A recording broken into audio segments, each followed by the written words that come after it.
So we're not leading this, sorry.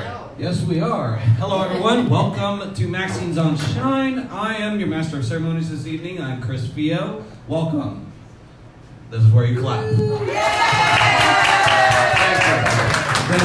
you. Sorry, I need a sign up there. Flashcards for Yeah, I do need flashcards. I'm working with amateur audience here. Sorry. Anyways, we're here tonight to interview Mr. Ted Bogert. This with yogurt. And this man, just like yogurt, works all sorts of wonders. This man is the talk of the town. He is the tits of the town. He is the man who you must know just to be somebody in this town. Is this a roast? Whenever it's coming, right? Yeah. It is coming. Don't worry. Boris. Yes, this man is busier than what you could ever think this man should be busy of. I can't imagine what he does in a single day, even though I try to keep up. I still can't imagine. What doesn't he do? Well, yes, I don't know. like What doesn't he do? This man, motivational speaks. He's a podcast host, or he doesn't like calling it a podcast. Bikini model. Bikini model, yes. Bikini model. He is a real estate pro. He is a real estate pro as well. He's a team manager. He does it all. What can I say? This man just is a renaissance man of today. And here today, interviewing him is Mr. Boris Garbe. He is the owner of Mills Gallery. All right, Boris. All right, and artist Marla E. Hello. All right, Marla. All right, and without further ado, I will hand over the mic to Mr. Boris Garbe, and we will get the show started. Thank you. Thanks, Chris. Can everybody hear me? And that was Chris Fio, and Chris Fio has a podcast that's coming out next month on the 20th with PFT Media called The Experience with Chris Fio. And It's exciting stuff. it's exciting stuff. So I would like to start by welcoming you to our program. I'm excited to be here, actually. I never get interviewed, so this is fascinating. Oh, wait. I never get interviews, so this is fascinating. Hello. That's how you can tell. I am glad to see a packed house. That means you're still very popular, and after this interview... I see with all of these people. So I know you don't like staged questions or canned questions or anything, and you have allowed us to ask you anything. I told you anything you want to ask. Anything you want. Anything. But the first thing I'm going to say is I'm going to give you a little introduction to who this man is. I'm only speaking for myself, Marla, because what I'm about to say. So I've been in this business of being a interviewer, broadcaster, whatever. It's 5 years, going on 5 years, and I have to say, on this journey, I have met a lot of douchebags. I'll be honest. It is after 9. I'm gonna spit my life out. You know that'll never happen, but anyway. And I have met a lot of people who have disappointed me and hurt me and really made it very difficult for me to want to continue working. And when Marla and I met you, I kind of like gained a lot of hope back because you were real, you were funny, you were no BS. You were a real person. Thank you. Thank you. Aw, that's nice. Thank you. Okay, now we're going for the kill. Oh. Set me up, soften me up. Cheers. Cheers. That's sweet. Thank you. Of course. I'll take cash. Okay, so now my first question is, because I think you and I have kind of broached this topic before, what is it about this business that you really hate? So the business of like being a local celebrity. That's the business. You mean like being in the public eye? The fake people. Fake is difficult, right? So we were all talking about that earlier too. I think it's hard to try to maneuver through and really figure out who's real and who isn't. And there's a lot of people that pretend that they're real. One of the shows that I've done before is just because they're in your circle doesn't mean they're in your corner.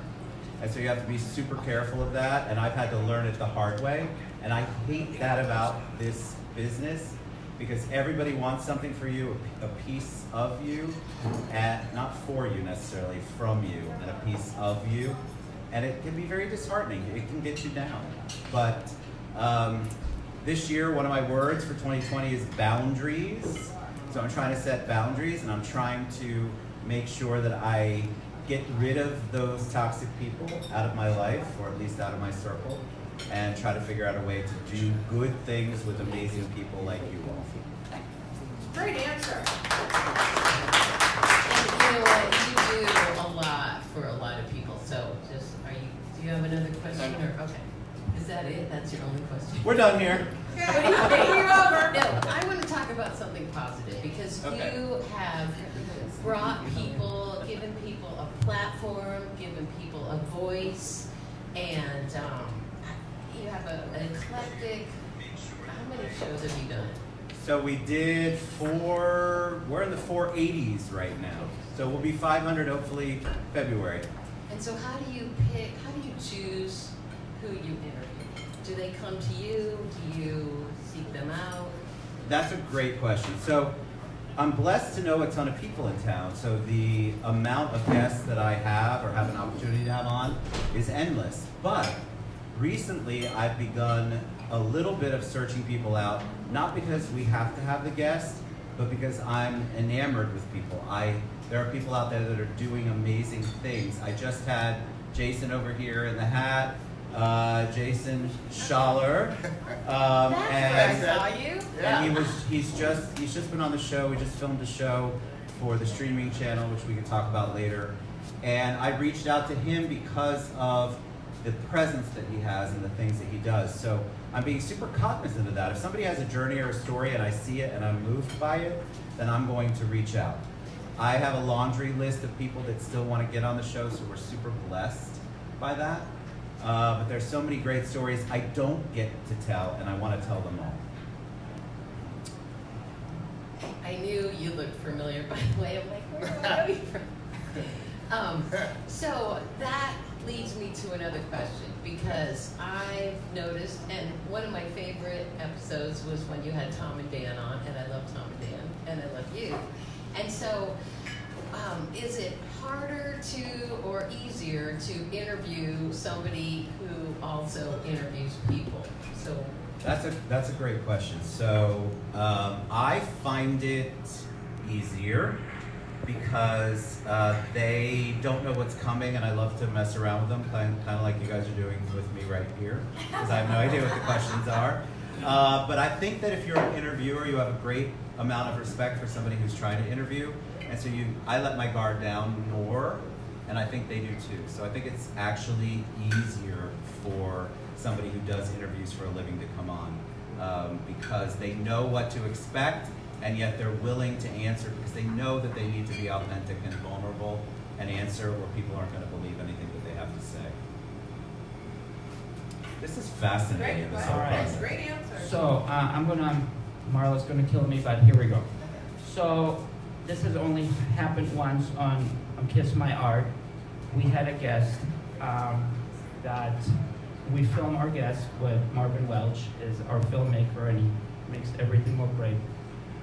So I asked my question, and this person said the most outrageous, crazy, evil thing, and I was like, wait, what? And Marla said, stop. Marvin, cut that out. Boris, go to your next question. I have that in her. You don't, and yours is live. So what happens when you have a guest that's completely full of S and says something sexist, homophobic, racist? How do you navigate that through? That's a fantastic question. So I try to weed people out, but you know there's only so much you can do with the $1.95 research and development budget. So you have to go with your gut. And so late last year, I had on 2 guests that wanted to come on and promote a run that they were doing for a charity. And the charity was faith-based. And so I thought, all right, we're relatively safe here. We're talking about kids in the neighborhood and trying to raise money and keep them out of trouble. It was a great cause. And then all of a sudden, about 2 seconds in, they started talking about how all of their female church members were required to sign a promise promise thing, promise not to have sex, promise this, promise that. And so it started to dive deep into that, and I listened for a little bit, mainly because I was shocked at first, and then I thought, how am I going to get these two assholes off? And I redirected, and they kept wanting to go back to it. And so thankfully, what's great is because I'm in control of the show, it went something like this. They said their last word, and I said, we're going to share all of their contact information. You can reach out to them later. Great show, thank you very much, boom. Bravo. And that show got buried. Absolutely buried. To this day, those people don't know that, so if you're watching, it's you. You know who you are. But I've had people get close to it, but I'm really good. If Stacy's watching, I'm 29 years into being married. I can redirect the best of them. So that's just a husband-wife thing, a partner thing. You learn how to redirect people. You learn how to distract them and get them off on another topic. And so I'm able to do that most of the time. That was one of the most painful ones ever because they kept talking about the girls, and all I could think about was some SVU thing where the girls all got kidnapped and everybody had a promise ring, and it was just awful. So yeah, it's hard though. I've never had anybody come on and be racist or homophobic. I would cut. Oh, I have had one person. Can we talk about her? Yeah. She is a marriage and family counselor locally. Thankfully, I cut her off before I went live, but she went live and recorded her entire racist, homophobic, misogynistic video live, and then her friends popped on and said, "Good for you, girl, go girl." The last thing you can see on her video, if she still has it up, is me in my orange jacket coming in like the big giant orange marshmallow and hitting the off button on her phone. And then I had her escorted out of the club. Wow. So yeah, I have had that. I have nightmares about that. But I see her occasionally out and about because she's still involved in the community. But she's a little scared of me, so we don't really run into each other. Before I pass on to Marla, I think we forgot to mention we are a beautiful Maxine's on Shine. Yes, Beautiful neighborhood restaurant with the beautiful Maxine on Shine. Come up here, Maxine. Come on, Maxine. Come in Look at here. your outfit. Maxine is wearing her lovely Harriet Lake. It's a Harriet Lake. God bless her. I love her. Thank goodness it got chilly so we could all wear our winter clothes. Right. You want to pet me? I love it. So Marla and I and Chris are grateful to you for allowing us Thank to do you. this. And we And just Kurt. filmed, Thank you, Kurt. and we filmed an episode of Marla's show that she's producing called Lunch with Harold right here. Yes. And I love it's it. beautiful. Harold's All right. amazing. Harold's amazing. All right. Thank you. As are you. Back to Jen. Oh, it's fine. Back Marla. to Ted.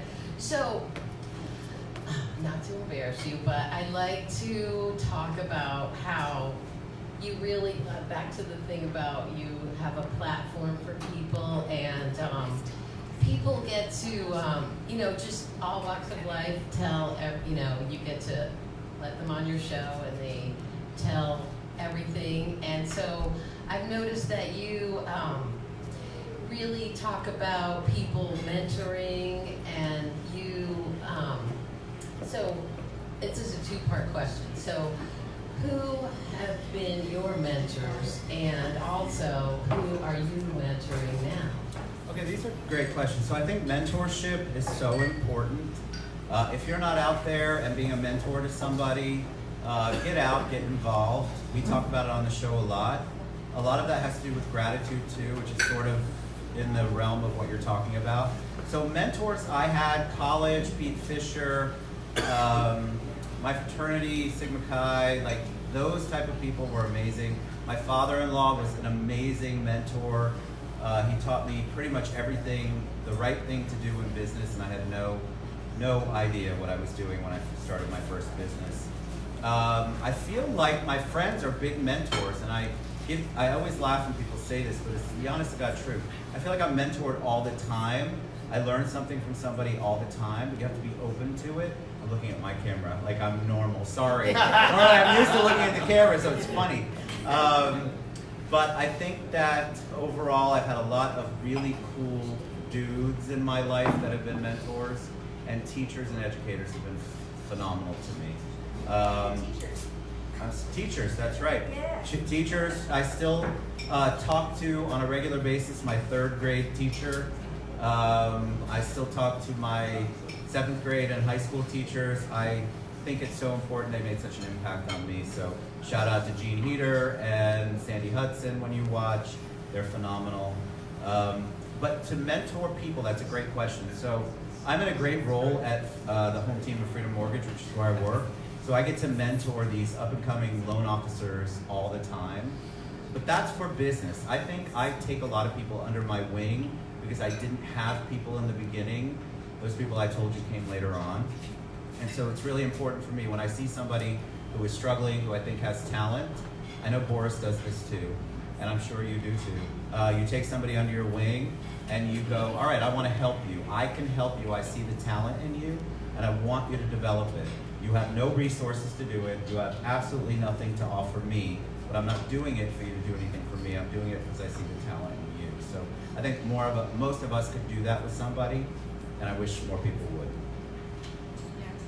Okay, so that's your two. You answered both your questions? Okay, good. Surprising. All right. One thing.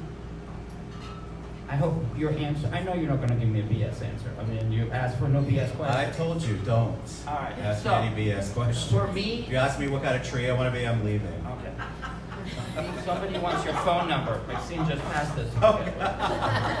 All right. So one thing that I used to be a school teacher, then I became a gallerist, and then I'm doing all this. And I have to be quite honest with you, criticism stinks. But when people lie about you and spread rumors and spread shit, I mean, I have Marla again that's always calming me down and saying, don't go on Facebook, don't say something Said stupid. don't fight on Facebook. Yeah. Yeah, that is a That's bad my place. instinct. to That's my fight. instinct. And I have to tell you quite honestly, I've gone home and on my way on the car, I've cried because some of the things that have been said to me, and Marla knows this, are just brutal. And you know, and I'm sure you've gotten your share of them. Please don't tell me that it's nothing. Come on. So I understand what you're saying. Yeah. So let me address it. Yeah. So I don't care who you are. When somebody is negative to you, when Maxine gets somebody who's pissy on a Yelp thing, it hurts our feelings. Yes. And if you say it doesn't, you're lying. You can have how many good reviews, That's but correct. the one bad review is the one you The remember. lesson is in learning how to not let that negate the other 99 amazing people out of 100 who love what you do and who love how you do it and who you are. I'm not saying that's easy, because when I get, because you know, when you, I dress funny, I mean, you can imagine the haters out there on me. Thank you. I get so many haters out there, and when I hear it, most of the time I let it roll off my back, mainly because they're ugly. They're just jealous. They're jealous. But when I don't, it hurts. I mean, there's no way around it. So you have to process it. If you cry, I cry. You know, I could cry at the drop of a hat. And I think that you just have to embrace that, get through it, and move along, and know that there are so many amazing people out there that are supporting you and love you. So I'm not saying it's easy.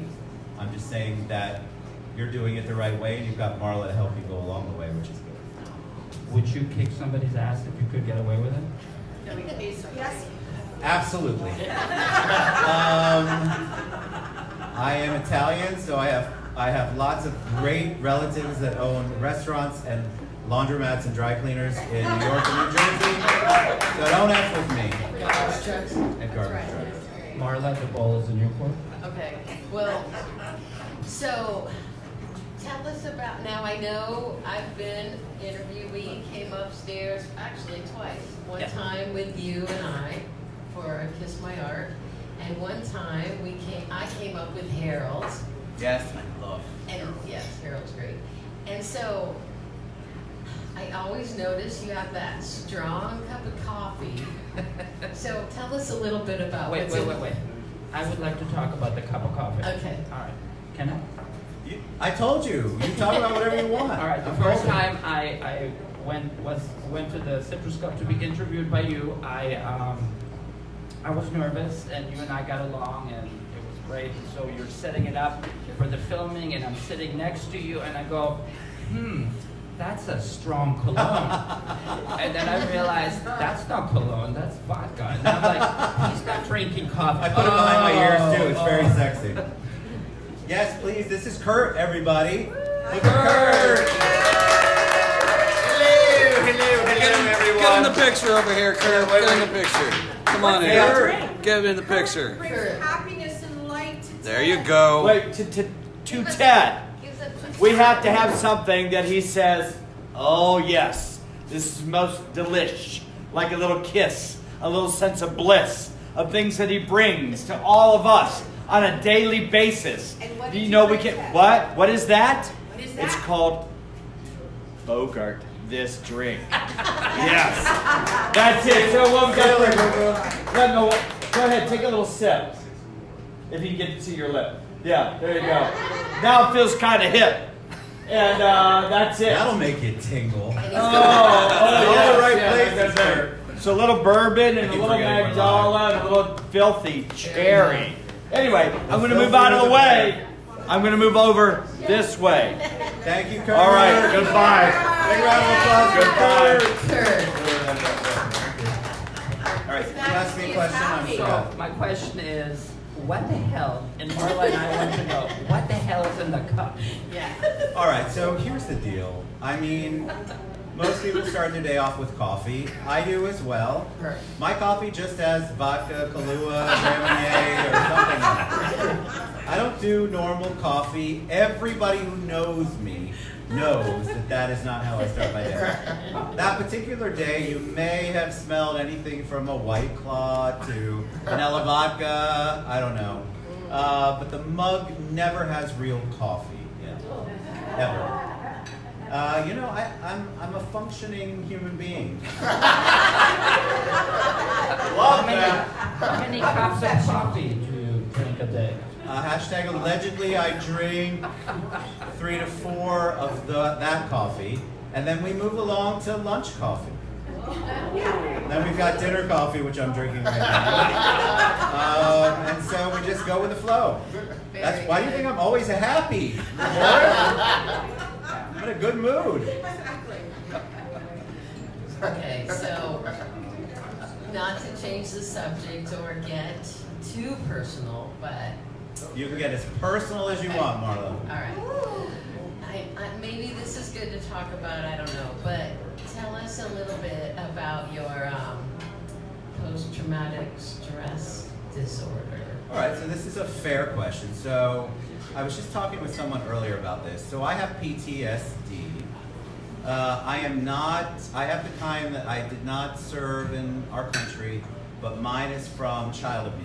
And so I have a tremendous amount of that. It is so much better than it was, but I'm very sensitive to it, which is why I love working with veterans and kids.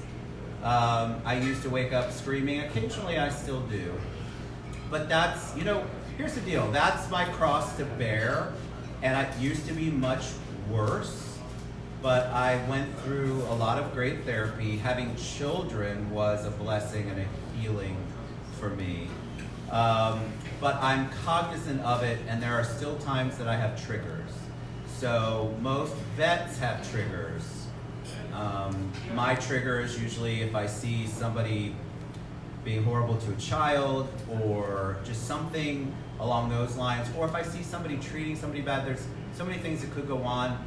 Before I had enough therapy, I would either fetal position it or come out swinging, like really bad. So it took me a long time to get past that. Guys, if you're treating your children badly, please change the way that you think about how you're parenting, because we all remember being parented And that's sort of the lesson. I've coached people through some of their horrible parenting years, mainly because I don't want any kid to have to deal with what I had to deal with. But the PTSD is real. So when somebody says they have it, they don't have to be an Iraqi vet or have had any kind of wartime experience. It can be childhood abuse, sexual abuse, it can be relationship abuse. You just have to be really cognizant of that and careful. Just be careful and loving and kind when it happens. So I like to talk about it mainly because people don't talk about it, and most people think veterans have it, and it's not. Most people who were abused as children have it, and so they're just walking around like time bombs. And you don't get help, which I encourage you to do. You should absolutely positively think about that. Thank you for sharing that. Of course. Because you are so sweet, and you do so much for everybody, and I just Thank you. maybe that'll help somebody. I I don't hope know. it does. All right, so we have 2 questions left, and I'm taking one from the audience, a question. You were ahead of the podcast craze. How does that feel? I was ahead of it. That's what it says right there. Okay. I like it. Oh, wait, you invented it. Yeah. I also invented fire. I'm that old. And coffee. And coffee. Yeah, my kind of coffee. You know what's funny about that is that I did Facebook Live. The very first one I ever did was the first one for the show, so I'd never done it before. And I love live a lot because you can't fake it. There's no editing, it's all real, and whatever gets screwed up, it's screwed up and it's there, and I think people respond to that more than something that's edited. So Like our show? Like, no, you can Not edit this all you show. want. No, definitely not this show because we're live. I can't wait to see that. But I think it's so important for people to get in front of the camera. If you're in business for yourself, if you have something you want to say, get out there and say it. I don't care what you look like. I don't care how bad your camera is or video camera is. Just get out there and say it and get used to it. So it's been a blessing. It's changed my life, actually. What's the first one when the sound was off? That was a few in. Justin Clark, I love him. We did an entire show once where only my deaf contingency fans could actually hear the show, read the show. Can't make that up. And we had no sound, and I didn't know it till later. But he came back on, and you know, those are the kinds of things that happen when you're live. And I liked that. I was frustrated, but I liked it. I liked it a lot. My, not final question, but what is the one stupid fucking mistake that you keep making, even though you know it's dangerous for you? Besides drinking coffee. The same mistake I keep making, even though it's dangerous for me? Are you talking about live, or are you talking about... Anything, private life, That's public life. fascinating. I keep believing the best in people, and it really screws me up No, that's good. all the time.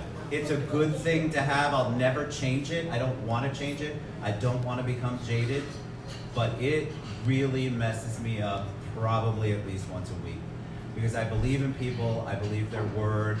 I'm the type that believes you until you prove me wrong. Unfortunately, I get proven wrong a lot, which is horrible, but I refuse to change that part of me just because there's so many people out there that aren't the honest, kind people that I think they are. Good answer.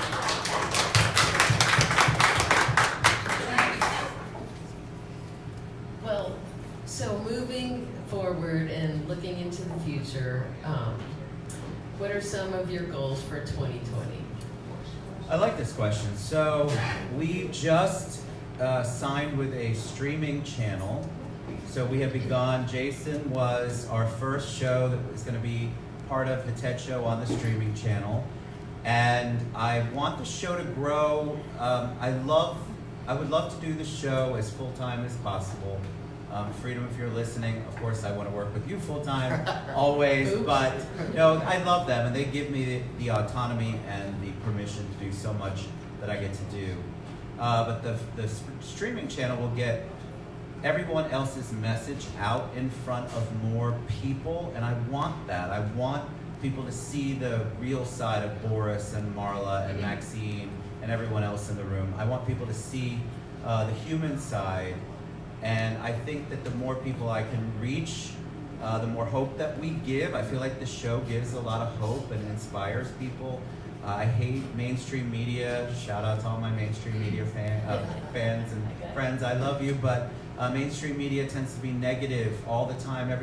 Nobody wants to turn on the news. There should be good stuff. We should be talking about the amazing things that people do on a daily basis, and I want to be able to spread that kind of love and joy in 2020, especially with the streaming channel.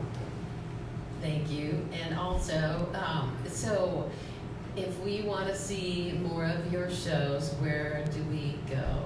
If we want to see like the past shows, So past shows, can we catch up on things we didn't? You can. I actually have people who message me and say they binge watch the show. What a blessing to hear from somebody who hosts the show. So you go to youtube.com / The TED Show. That's it. That's it. Chris, I don't know if he's asking a question or he's telling me it's time. I'll be asking you a question. Oh, you're gonna be asking me a question? Yeah. Okay. You're very well connected and a very influential person. How are you giving back to the community? Do you have any charities or community actions you're putting together currently? So charities. So I currently serve, it was 11, I serve on 10 boards, charity boards, either in a board capacity or committee. So I'd love to say I serve on 10 boards, but it's probably more like 8 boards and then committees for the others. I'm a big believer in charity. My master's degree is in healthcare with a focus in nonprofits. So I've always been a big proponent of that, and I feel like there aren't enough of us who give to charities because we feel like we have to stroke a check, and I'm here to tell you that time is the biggest thing that these people need. They need it. They desperately need our time. So if you don't have any money, it doesn't matter. You have time, and you can dedicate some time to that, and it'll make the world of difference. You also have influence, guys. You have resources. So if you don't have the money, somebody you know could donate to something. So get involved. I'm really big in base camp, the Lifeboat Project, human trafficking, UNICEF. I mean, there's so many cool organizations in town. I would love to serve on every board. I always joke I wish I was a Rockefeller because I would love to just spend my time doing nothing but charity all day long. So great question. Get involved. It's easy. Reach out to me. If you don't know how, I'll help you. All right, we're running out of time, so Marla and I she was gonna invite you, so let me do this because Okay, we're running out of you do time. So we're inviting you to be our next guest on Kiss My Art Live, the filmed version, and Harold Garbe has requested you as a guest on his show. I'd be honored. Harold's amazing. Do they know about Harold? Harold came on the show. He's 96. 96 now, yeah. He's a living genius artist. Came on the show. It was so much fun, and I was enamored and excited the entire time he was on the show. And he has his own show now. He is the oldest living talk show in the United States. He's All happened. Okay, that's a great question. So I've always dressed a little differently, imagine that, but not to the extent that I do now. And I have to give kudos to Stacy, my wife, who really picks out everything, dresses me, tells me what matches. She lays out the clothes. I know I'm gonna sound spoiled, sorry, but she lays out the clothes or she tells me what matches. And I don't know how to shop for myself. I know people are so sad to hear that, but it's the truth. She is the impetus behind all of the looks. She matches things that I think don't match, and then people are like, that's a beautiful outfit. But I've always wanted to have some sort of style, something different. I didn't like the norm, even as a kid, but she has been incredible to allow me, and trust me, it's not easy when I say, hey, I need an outfit, it needs to look snazzy. And she's like, I'm gonna kill you in your sleep, but here's the outfit. I'm gonna wait till the next night. But then I asked her for something else, like I'm doing a walk a mile in her shoes coming up, and she's gotta help me find my high heels, which is for Harbor House. I don't know how to shop for high heels. I don't even know where to go for high heels. Get platforms. I'm getting a wedge, trust me. Wedge. I've done the other one, it's terrible. So she is the impetus behind that. Great question, Rose. Any other questions? The floor's still open. Oh, come Say on. where you're from and all that. Oh wait, somebody wants to know what your values are. I don't know what that means. How much you cost for the Only drinks. I'm a cheap person. My values, that's a fascinating question. I'm a man of faith, so if that helps. I believe, to me, I'm a believer in God and Jesus. Those are my things. And I'm a golden rule guy. Really big about that. I think it's so important to live that way. Kelly Roth. Hello, Mr. We didn't pay her. No, you Hello, haven't. Mrs. Not yet, Roth. anyway. So, can you tell us what the average Ted Bogert day looks like? What time you get up? What time? What do you do? What do you do, Ted? So that's a great question. And I think I know why she asked that. I actually get asked that all the time. One of the reasons I started the TED Show is because I got tired of people thinking that all I did was sit up at the Citrus Club, drink, and have people come kiss my ring and sit at my table. That's what I thought. I swear to God, that's what people thought. So I set my alarm every day for 8:30. Yes. 8:30 for an hour. 8:30. And then I usually start my meetings no earlier than 10.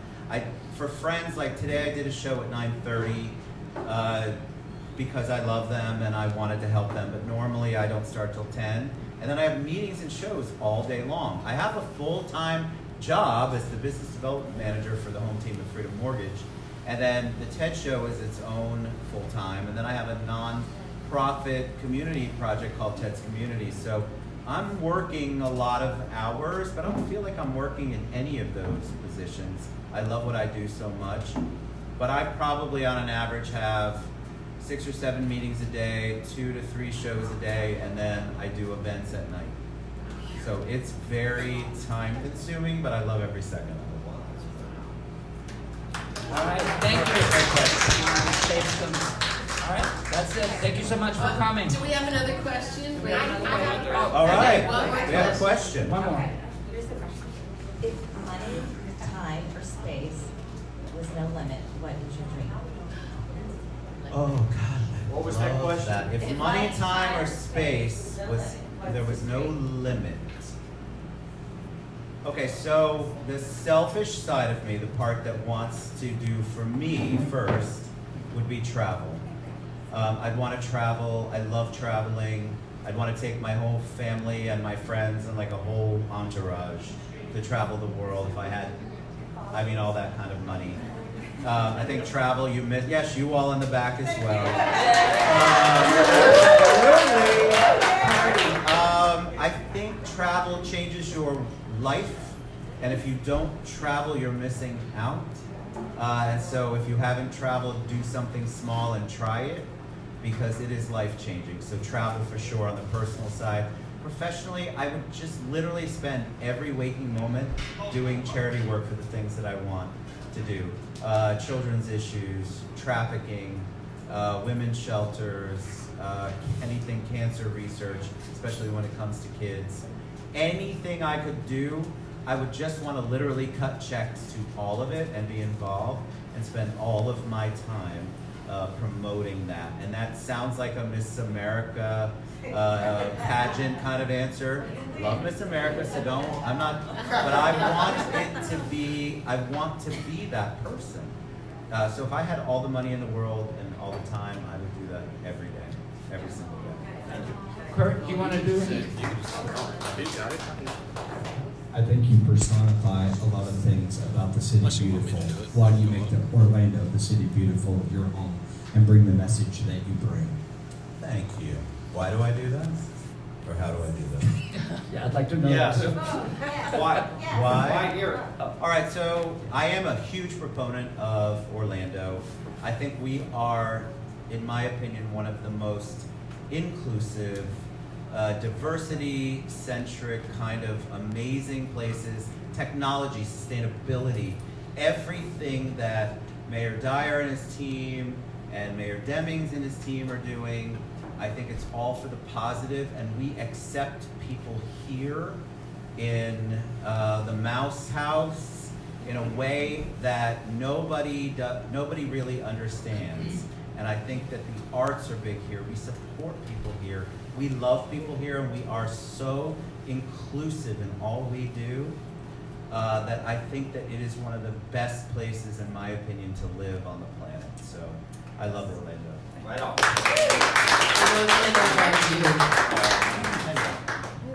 All right, just give it up one more time for Mr. Ted Boger.